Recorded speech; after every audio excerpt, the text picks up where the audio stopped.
Whenever I hear people talk about Gainax, they never mention mahoromatic. Normally when people talk about this studio, they normally talk about Evangelion, Gurren Lagann, Gunbusters. Even His and Her Circumstances a lot of the time gets more attention than mahoromatic. I don't blame anyone for jumping to those shows first, because those are legendary shows made by legendary people. Hideaki Anno with Evangelion, Gunbuster, His and Her Circumstances, Hiroyuki Imaishi with Gurren Lagann and Panty and Stocking. Iconic shows made by people who are integral to anime's history. I understand how these shows would be so strongly correlated with Studio Gainax, but I think mahoromatic is special because it has the most Gainax feel to it, if that makes sense. And plus it came out during the peak years of the studio. Like, imagine it's 2001. That might be a bad thing for some people, but if you're a Gainax, you're riding high. Fooly Cooly just came out. The hype of the end of Evangelion is still strong. And then in late 2001,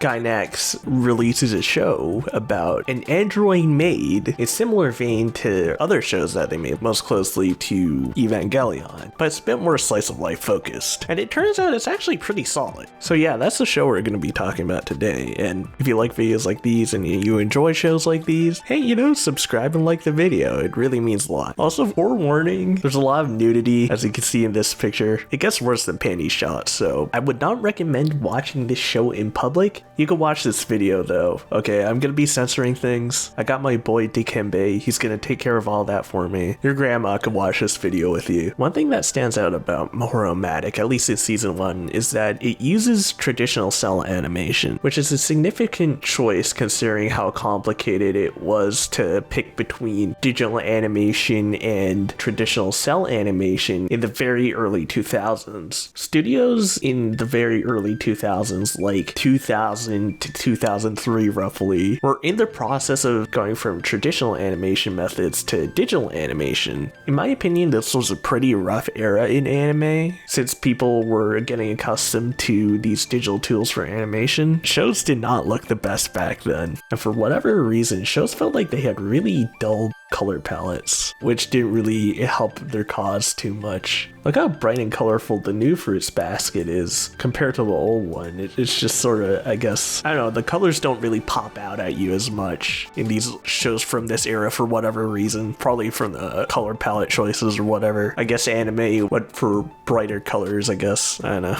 Yeah, stuff like Azuma and Gadayo, you would think would be visually a lot more cheery, I guess. Not as, I guess, muted, If this show was made today, it would be a lot more colorful. I really like mahoromatic season 1's choice of sticking to the traditional cell animation because there's just like this vibrance and warmth that's really cozy, and it really fits the show's slice of life nature. And even when it swaps to the digital animation in season 2, it's honestly not a bad transition. Sure, it can be a little bit more flat visually. There's not like that faint glow that season 1 had that contributed to that warm feeling. The characters stick out a little more compared to the backgrounds, which makes it feel a little bit more disjointed. Season 1 had these really nice painted backgrounds, and that older art style worked really well with those backgrounds. It made it feel more like the characters were part of the world because the art style of the characters were more closely related to the backgrounds, right? So season 2's characters stick out a little more, which doesn't look too great, but transition could have been way worse considering that these people didn't really have much experience with digital animation at the time, so it honestly doesn't look too bad. And honestly, I don't think that traditional cell animation is automatically better than digital animation. I'm not some old head who thinks that everything older is automatically better. I just think in the early 2000s, shows just didn't look as good for very good reason, and they deserve some slack for it. However, that doesn't mean the shows actually looked good back then. And I'm very glad they stuck with it for 20 plus years because there's shows now that look amazing in digital animations. So yeah, I think there's shows that look good in both cell animation and digital animation. I think it just depends on the skill of the artist to make these shows look good. And sadly, in the early 2000s, they did not have the skill to make digital shows look good, but now they do, so that's cool.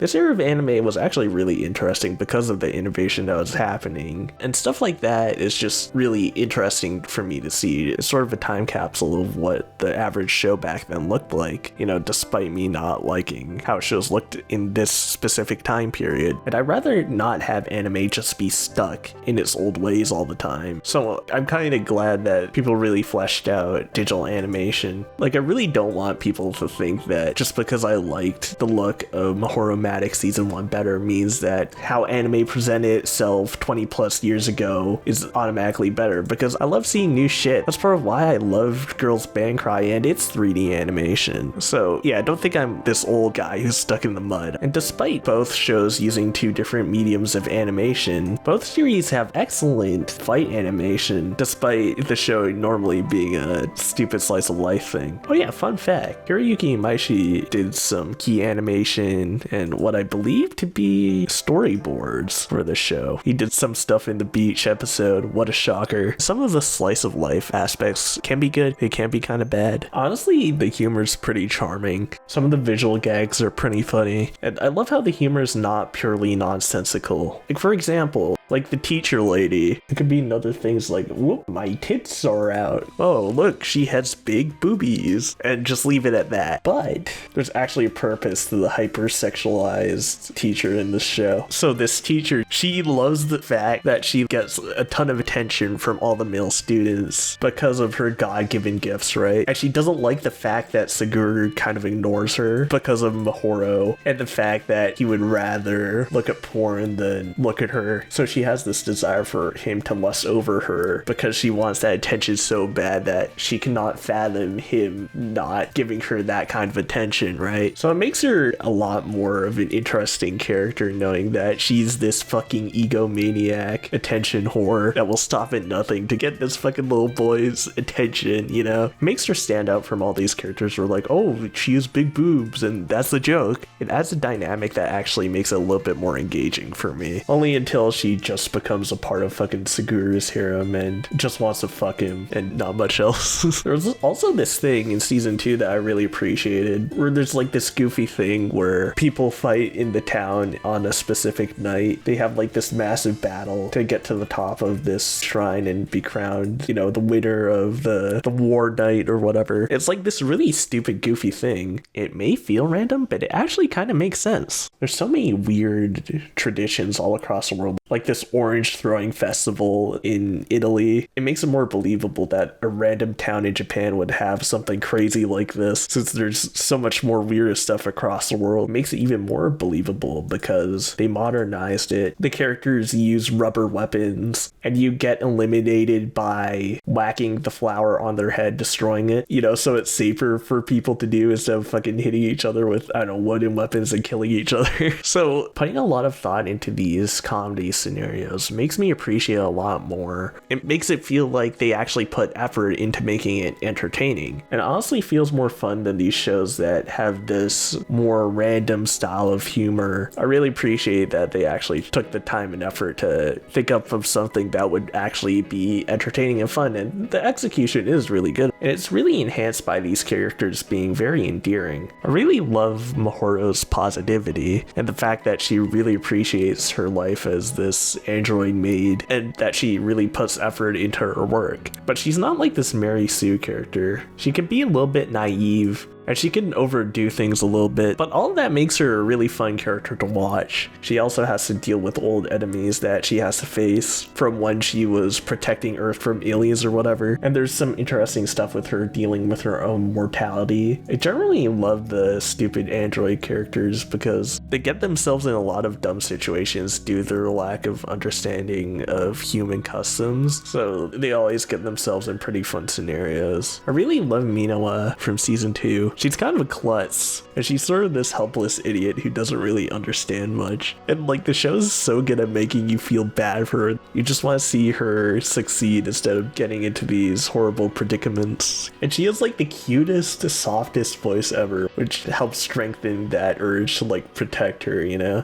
I'm sorry. Why are you dressed like that? You see, I knew I had to give you some chocolates, and I had some, but then I lost them, and well...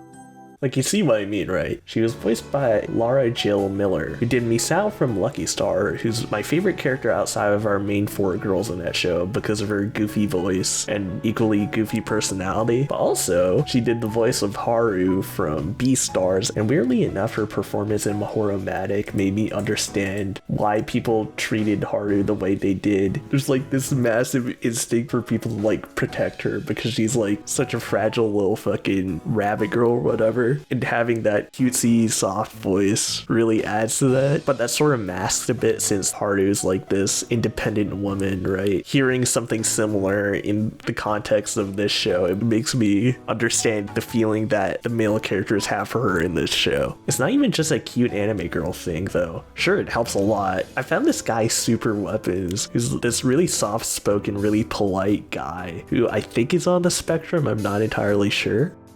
Okay, just listen to him. Hey guys, welcome back to Red Dead 2 today. We're gonna be doing some missions here in the camp here today. Let's see here.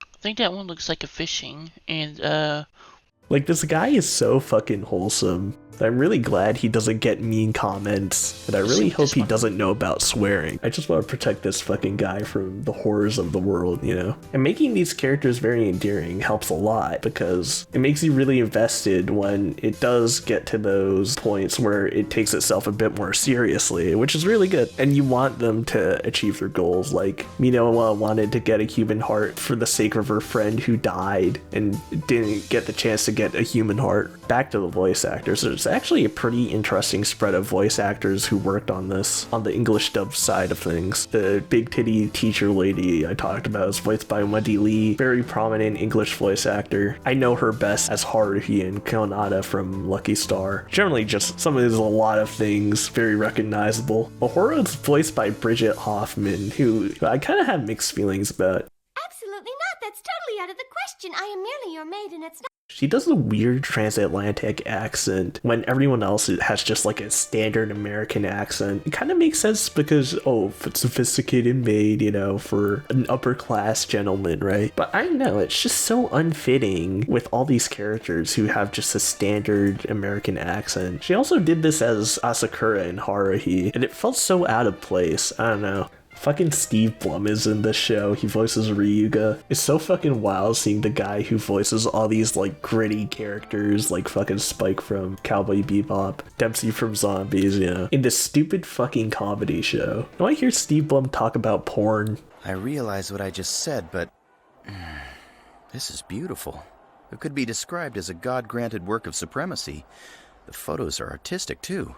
Perhaps it's worthy of an exception, and I'll return it. It's funny hearing Steve Blum talk about porn, but it can be a little bit tiresome seeing the fan service in the show. I talked about how the teacher was this egomaniac who wants to flaunt her tits all the time to everyone because she loves attention. But in season 2, it kind of just becomes, hey, look at these girls' tits, which is kind of stupid. Initially, I thought this show was going to have at least some decency, you know. There's scenes with Mahoro and the teacher nude in season 1. They say Mahoro's 19, but we don't actually know her age. So, you know, I'll just believe them on that. Having the two characters of age and seeing them naked is like whatever to me. And when the other girls are naked, they at least covered them up in season 1. So I thought they at least had a little bit of decency there. And in season 2, there's more bath scenes that I would have liked, especially considering these girls are like 14. So like, I'm not trying to go to jail here, alright? I'm too old to be looking at these underage characters naked, alright? You're not gonna make me like the show more by appealing to my stupid monkey brain that likes tits. And speaking of the girls, it's kind of stupid that Suguru has like this harem. Like the two taller girls, they have a crush on Suguru for some reason. He's just like this normal looking dude. Maybe it's because they're childhood friends or something. I mean, oh sure, he's a nice guy, I guess. But like, man, does this guy really need a harem?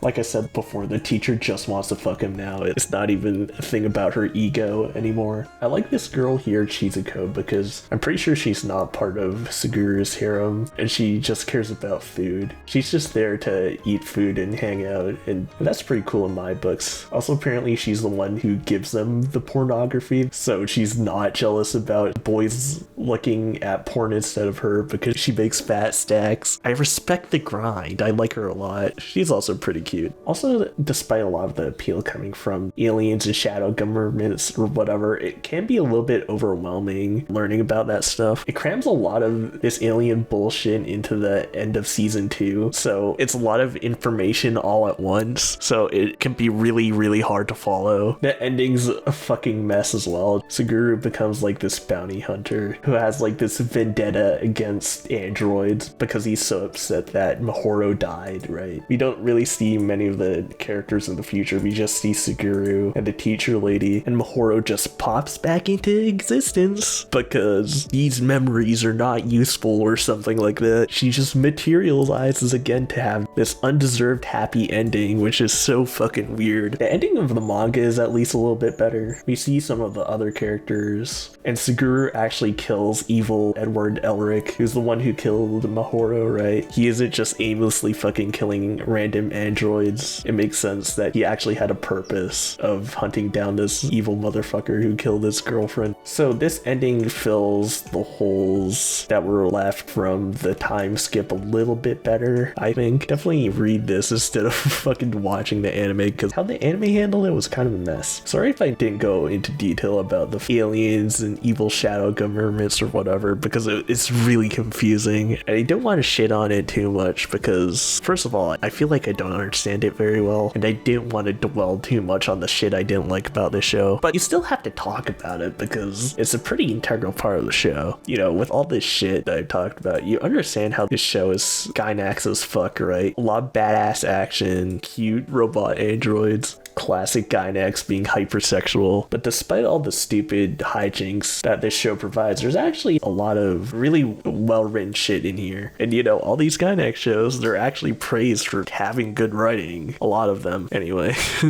Some people may disagree with that, but from what I've watched, all these shows are always visually creative, always deal with interesting concepts like depression in Evangelion, or like puberty in Fooly Cooly, right? This show has Mahoro dealing with her limited time on planet Earth. So clearly in all these shows, it's not just some stupid bullshit. They actually put care into their work. That's just the thing with Gainax. On the surface, it's stupid. But if you actually watch these shows, you can tell they put the time and effort to make good shows, not just stupid bullshit where it's just mind-numbing action scenes and boobs or whatever. And that's what I really love about Gainax. They always put 100% effort despite having all the stupid anime garbage in other shows, and even when they have that shit, they try to do something a little bit different with it, and those creators sort of carry that over. You know, the sexuality in Kill la Kill, you know, Hiroyuki Maishi's show that he made with Trigger, he always makes sex look gross, you know, having pervealed weird men hitting on Ryuko, and the comedy not coming from looking at boobs, but her beating up fucking perverts who try to spy on her, right? And you know, despite all the serious stuff kind of falling flat, you know, I still think this is a show that's worth watching. Obviously, it's not going to be good as all these other Gainax shows, but a lot of that spirit is still in there that I think it's still worth a watch if you love all this shit that they made. It's just with mahoromatic, its flaws are a little bit more accentuated than those shows. Anyway, that's it for mahoromatic. Gainax also made some other weird shit like this weird car commercial magical girl show. I don't know how the fuck that works. Like Subaru helped them make it. It's so bizarre. That could possibly be interesting to talk about, but, you know, mahoromatic took so fucking long to talk about that. I'm just gonna save it for another video if it's actually worth talking about. I didn't actually watch this. So anyway, mahoromatic is a cool show. You should watch it. Also, I'm hoping to get another video out by the end of the year. I think I'll be able to do it. Anyway, that's it. Like and subscribe. Thank you. Alright. Goodbye.